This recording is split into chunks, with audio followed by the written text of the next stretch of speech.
Everybody, it's Christopher Saul. And I'm Paul Schoberg. He's still Paul Schoberg. At least that's what we're telling ourselves.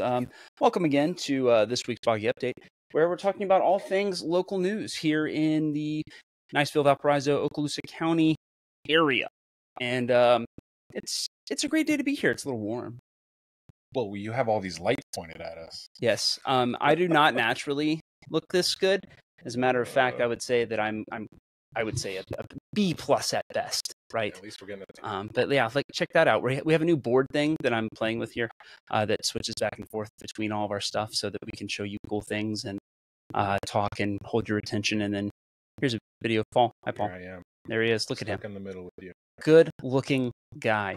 Well, we have a lot to cover today, so we'll get right into it. But the quick overview is that big housing summit this past week. Paul Schoberg was an invitee, and so I'm pretty much going to let him do most of the talking on that one. We're also going to talk about a battalion chief that was fired over at Niceville Fire Department. We don't know why yet, but I'll tell you what, the Facebook messages are incoming. And so we are going to give you the skinny on what we have right now, and as we get more information, I'll share it with you. And then finally, or not finally, but we talk about chickens and voting and all that other good stuff. It's going to be there's a chicken pun here. No chicken puns. Okay. Let's just get through it. I mean, it's I'm like the last of the chicken. Okay. No more chickens. And then finally, we're going to talk a little bit about this recycling deal that the city of Niceville has just signed with WM, what it means for you, and why it might cost you some money. So we'll get right into it with the first thing that we're going to talk about. Excuse me. I thought you were going to be the one coughing today.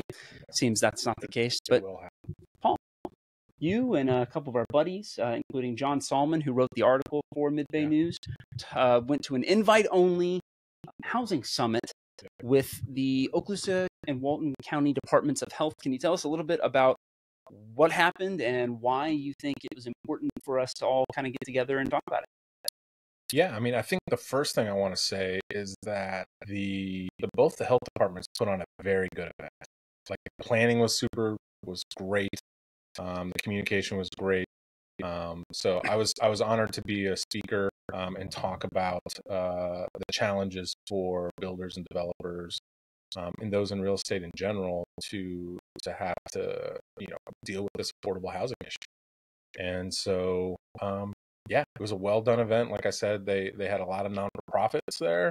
They had a lot of discussion on the macro, sort of like the national and the state, and then the micro, like down at the local level challenges, and how a lot of those things are compounding right now to make it very, very hard to create and have affordable housing. So what was the number one thing that you learned sitting there? It was an all-day event. I mean, it was 8 hours long. So you guys must have discussed plenty of really important stuff, but also maybe some stuff that even you as a developer may not have known kind of off the top of your head, or maybe didn't know was so intense. Well, I think what I learned was that people care, for one. So that was good. It was a fantastic turnout. It was held in Niceville's City Hall on their campus, in that big open room that they have. And there was nearly, 200 people there, 150, 175 people there. So people generally care. They're all coming at it from their own points of view. And so to have the collaboration to be able to talk about challenges and why certain things aren't in the realm of the possible, or why some things are challenging, was really interesting. What did you find out was not in the realm of possible? I think the local governments have done a great job of working through their zoning and all of those things. I honestly think what'll be in the realm of the possible really depend on working closely with the developers to figure out how to maximize density and how much of that do we want. And it's going to be the balance of that, because someone can build an apartment complex on a lot, and currently they might only be zoned to be able to do 15 units or something. But if the jurisdiction, whether it be the county, Niceville, or Valparaiso, would give them some relief on parking or like other easements or zoning restrictions, you might be able to get 25 or 30, which doesn't sound like a lot, but in small towns like this where we don't have a lot of land, like, we're going to have to do things like that. And I again, strong towns. But the thing that we've really noticed about parking, right, is how much land, physical land it takes up, and how much land becomes unusable for development and for generating funds for everybody from business owners to governments to be able to use to make life better. Did you hear anybody saying, you know what, I think that that's a good point, and maybe we should kind of just get rid of parking restrictions? I know really big cities like Charlotte have done that to great effect in their areas with almost immediate effect, right? I think if we had a little bit better mass transit to and from the base specifically, you could potentially do that. I don't know. I think there's going to be opportunities to test it, and it's going to be one of those things where affordable housing is going to mean smaller square footage in those places. And so if you create 1-bedroom apartments or even studio apartments, we shouldn't have to have 1.5 or 2 parking spots per each one of those. And so that's really going to be kind of the first test is, if we're going to go micro with square footage, can we get away with having less parking? Yeah. And so this is something that we could probably talk about all day, but the long and the short end of it is that there are people looking into how to get affordable housing here. I was actually having a conversation with our new Mid-Bay News contractor, I guess she technically is, recent high school grad, or will be high school grad as of the 23rd. And we started talking about, would you come back and live here? She was like, well, it'd be nice, but there's not really much for me to do. And also, it's super expensive to be here. And somebody like her would be a perfect candidate for a studio apartment. She doesn't need a whole lot of space. She definitely doesn't need 1.5 parking spaces. Right. And like I said, we could do an hour and a half on this particular. I think it was fantastic. Local and county level folks were there. Commissioners were there. City council members were there. John did a great write-up. So go to midbaynews.com, take a look at that. And then just special thanks to everyone who put it on. And also to Amanda Grandy, who put together the developer panel. And so I know she is steeped in this, and it's a huge interest to her. And so thanks to everybody who put it on. Yeah. And so I'll put the link into the story that John wrote in our show notes down here, wherever you're watching. I'll make sure it's available for you there. And I guess we'll have to move on to something also kind of city-centric. Last week, of course, was Niceville City Council week. And that meant that we had something happen at the City Council. The Niceville Fire Department, feels like most of the Niceville Fire Department showed up to the City Council meeting. Recently, a battalion chief at Niceville Fire Department was let go, and he says that he doesn't know why. We talked to the city manager over at the City of Niceville. He says that he's not going to disclose any personnel stuff, of course, which is within their bounds. But there are a lot of questions going on as to why this person was let go. And people were also asking about a lieutenant that was let go kind of during the union negotiations that took place in the fall/early winter of last year. And so what we know is someone who's fired.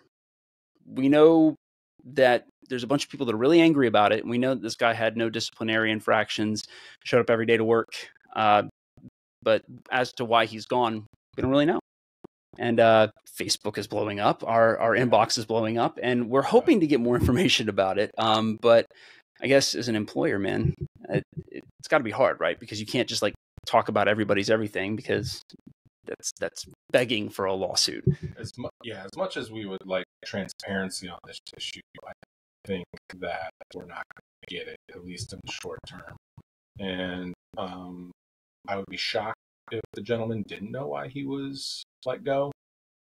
Maybe he doesn't agree with it. Maybe that's his stance. I don't know. But if it does end up going to court, we'll probably find out. Yeah, absolutely. And there's already one that's working its way through the court system right now as to exactly what it's going to look like. We don't know. Court stuff takes a long time, and it will eventually show up if it's not settled out of court. And then, of course, there won't be a discussion at all. But that's the American legal system. That's right. That's how it works. USA. So the next thing up, and I think probably the thing that Paul is going to hate the most, is more chickens. I was at the Valparaiso City Commission meeting on Monday, and they took a vote. The city had a referendum on the ballot when we had our presidential primary election back in March, whether or not to allow chickens in the city. It was non-binding, which of course means that the vote didn't automatically allow chickens in the city limits. The pro-chicken faction, as it were, won by about 5% or about 30 votes. Not a huge turnout in this election, but they did end up winning. So this past week, the city commissioners brought up this chicken referendum and what to do about it, and they decided unanimously no chickens. Much to the chagrin of the pro-chicken faction. Pro-chicken faction is a lot of fun to say, but it makes it sound kind of sinister, which is not my intent. But so they didn't get it. So we wrote a story about it. The anti-chicken people are very worried about things like bears, smells, and it should be noted that most cities in the county do allow for chickens, with the exception of Niceville, which does not. And as a property developer that might have to deal with people wanting to have chickens or not have chickens, I would love your thoughts. Listen, I don't think the chicken discussion is of a lot of value, but I think the thing that is of value is the fact that Valpy's city government decided to do a poll, basically. And based on the poll's results, they went against it. Mm-hmm. And so I found that super interesting. I think if there had been an overwhelming vote for chickens, maybe they would have made up their mind. But they probably looked at the turnout and the number of votes and said, we're just going to go with our gut here and go vote chickens, right? And no chickens. So I like the idea of a non-binding referendum and the opportunity for people to speak about very specific topics. But I don't know if you agree with that. And I will say in short, I don't, but that is the discussion of our big topic here in a couple minutes. So once we get through the rest of this, I will explain why I disagree, though I understand. I think that's probably the biggest thing is that your idea makes sense, right? Yep. What you're saying makes sense, and I don't counter that at all. But I will save that for the big topic because I want you guys to keep watching and see me make an absolute fool of myself. He very well may, but he might not, and that's why you have to stay. No. Anyway. Fourth thing, we are now in a new deal here in the Niceville area. Niceville New Deal on trash recycling. It's recycling. The city has signed a deal with WM, that's waste management for all the people that are maybe not super involved in the trash world. And what this deal does is gives us a cut on our initial prices as to why they want us to use their new materials recovery facility. And the materials recovery facility is something that basically takes all of your recycling and puts it into a bale and then sells it in bulk to people that want to use recycled materials. That's great. It costs a lot less to transport it, about $30 a ton less to transport it, which means an initial cost savings. The thing that's going to be interesting, though, is that the city of Niceville's contamination rate, the amount of junk in our recycling that can't be sold as recyclables, is about 38%, which is about 3.5 times the national average of junk and recycling. Makes it very not very valuable and costs people a lot in the long term. The first 6 months are kind of a grace period. The next 6 months are a 25% contamination rate that's down a bunch, and from there 20, and then eventually to 15 before WM starts penalizing the city for too much junk in the trunk. So, I had to, sorry. Okay. Yes. So if we have new recycling process and the amount of junk that's in our recycling matters, do we know if the city is going to put on a new campaign to educate everyone on how to properly recycle? So the short answer is kind of. WM has promised us that they're going to use our public information department at the city of Niceville to get the message out. No, it's kind of like we already used the public information department to put a lot of things out. So I am hopeful that WM will step in and put some money behind this initiative to reduce the amount of contamination that we see. And that can be everything from plastic bags, which are technically contamination. I need everybody. Hang on, I'm going to put on my camera. This is important. Plastic bags are not recyclable. Plastic bags are not recyclable. Thank you. Hey, look, I didn't know that before I got into the whole trash thing. Well, that is fair because they tried to do that a couple of years ago at the county level, and people got big mad. everybody needs to be proactive about doing it properly, and everyone needs to be communicating it. And so WM basically said they're going to put out literature and do campaigns and stuff like that to remind people what is and isn't. The big fact that I really found interesting, so we have a 38% contamination rate. They said if we stop throwing plastic bags in our recycling, we will reduce the contamination rate by 12 to 15%. So if we do one thing, we're already at our first benchmark, and that's no more plastic bags in recycling. Yes. Under the sink or in a closet somewhere. The best place to recycle it, honestly, Publix. Yes. I think they have a bin right out front. Mm-hmm. So throw it in the Publix bin when you're going in to get more plastic bags. It's important, and when you give them the plastic bags, then they can kind of go back. But you could even just use those reusable bags. I know I say that. I say it like I do it all the time. I do not, and I'm bad, and I feel bad. But I feel guilty about it. And that is the first step, is a crushing sense of guilt. Well, I would like to recycle, so hopefully I get educated on what can go in there and what can't. So long story short, they're going to have a list of what can go in there, hopefully disseminated through yours truly, as well as city's public information office, through literature. Somebody mentioned the water bill. I don't know how many people are looking at the water bill, but any number of people helps. And we will, you know what, I'll put a link into that too. I'll put a link to the official list of things that you can throw in the recycling bin. So we'll do that. And then I guess this is where we go. Back to the chickens. We're back. So Paul, let's talk about referendums. I would love to talk about referendums because I'm gonna come out and I'm gonna have an opinion, and I hope that the people that think that I have deep-seated corrupt opinions are ready for this one. I think that the referendum, the non-binding referendum, is ridiculous, and here's why. To do it at all? To do it at all. Okay, I'm listening. We are a republic, and that means that we send people to represent us. Yeah. Res publica, public thing. And we expect those people to be knowledgeable about the things that we do or we want them to do in order to vote, because they have an informed opinion based on the staff, based on the stuff coming in. They have their finger on the pulse. And the average Joe just doesn't have the time for it. It's not that they're not smart enough. They just don't have the time to research it for 4 hours. Okay. That being said, the idea behind a non-binding referendum implies that we should just take a poll on everything. And if we're going to have elected representatives, I think that when it comes to being in the hot seat on a something that might not be popular and being forced to do the right thing, the wrong thing, whatever, if they're going to ask for the vote, they should honor it. Otherwise, what's the point in taking up everybody's time? Second point I'll make on this is one that the pro-chicken faction, the PCF, made to me, which I thought was really good. The mayor's race 2 years ago had 100 more votes than this chicken referendum. And they said, hey, this is a low turnout vote. It shouldn't count. Well, I would ask, what's a high turnout vote? Because the mayor election had, I think, 19% of eligible voters show up, which is not what I want to have happen. I want everybody to show up to everything. But those are my two big gripes, right? If you're going to ask people something in your elected government, it should be something really serious. Like, should we, I don't know, carve off half of Valparaiso and throw it into the sea? That's pretty big, and we should probably take a public vote on that.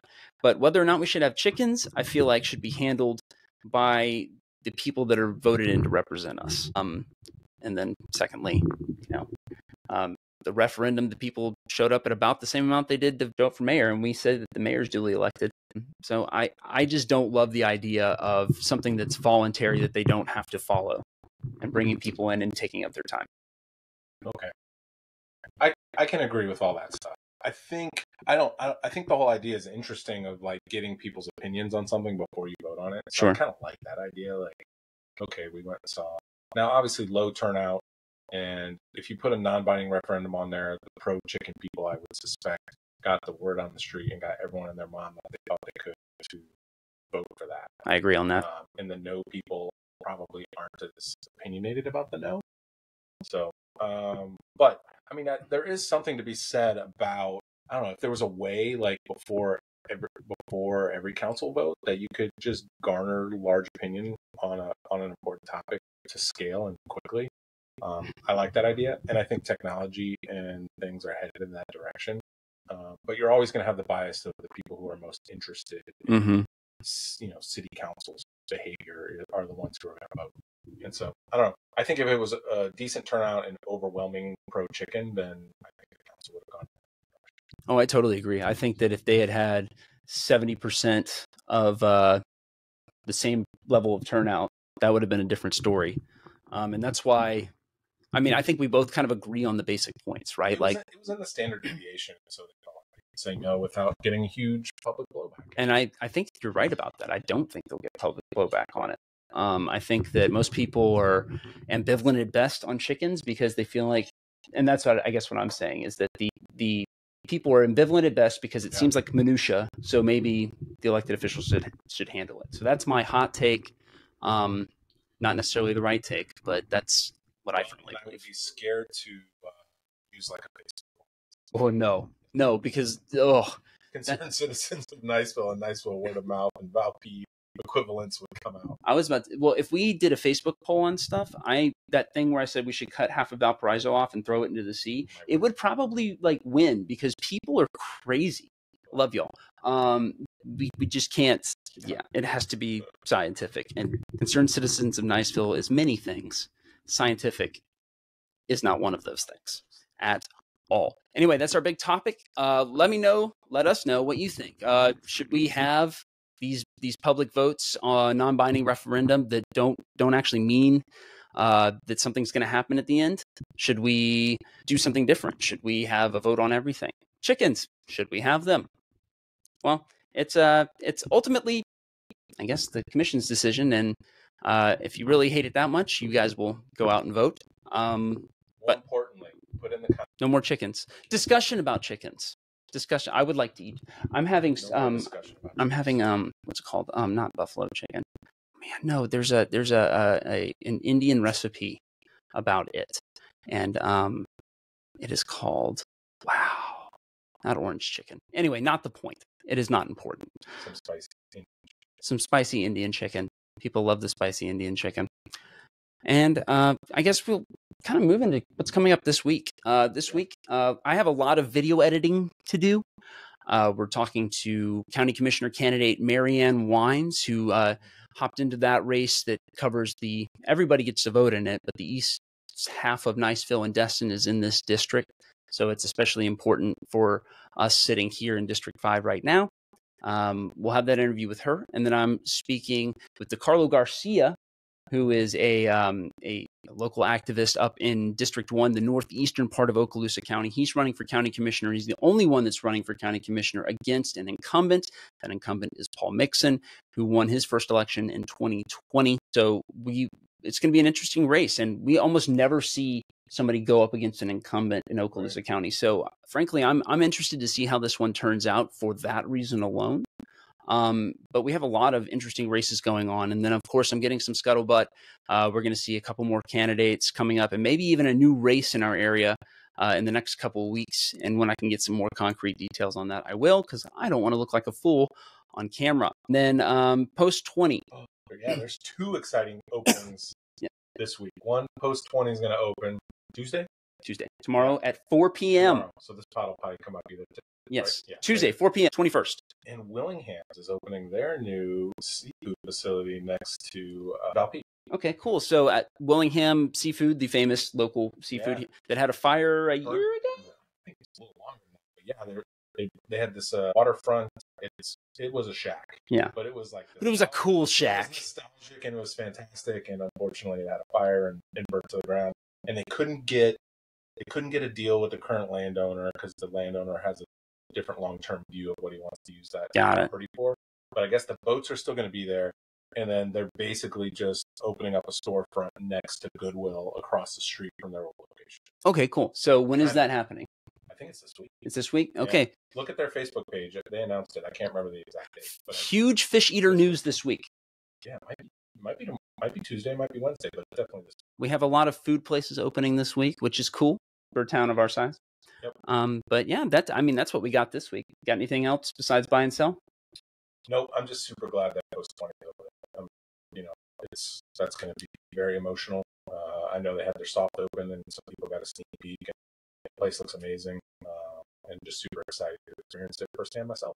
Yeah. We're gonna have a story later today, hopefully, when I can get it out about the post 20 soft opening and the fact that it's opening tomorrow. It's going to be really exciting. And that, my friend, is my buy. Post 20. It's like it's cool and hip, man. They got like music going. There's a huge mural that a local artist put together. It's kind of like got some like club vibes, but it's also got food and it's right on the water. So I'm buying heavy on Post 20. I'm actually going all in on Post 20. Selling heat, mostly heat, all heat. Dude, it's the summer. It's 85 degrees, and I just want to say that I'm already against it. I don't like it. I want it to stop, and I can't. I have to go outside because I have promised myself that I will exercise regularly, and I hate that I did that to myself. And now I'm going to be hot the whole time. So I'm selling heat. All heat. All right. Well, you live in Florida for a reason. I know that, and I still don't like it. If you're not complaining, there's an old Army saying, I think it's the Army. I wasn't in the Army, obviously. Look at me. But they say, like, if your troops aren't complaining, they're not happy. Sure. Right? And I'm complaining, which means I'm thrilled. I'm like the happiest guy you know. You do live in a great place. I do. But I'm buying the fact that so many local leaders were there to be a part of it. And so I think that means a lot. Yeah. What am I selling? Pretty easy. I'm selling that we will never have to talk about chicken again. That's like a double. I'm selling chickens. Hopefully. He's not. We have to be very clear. He's not selling chickens.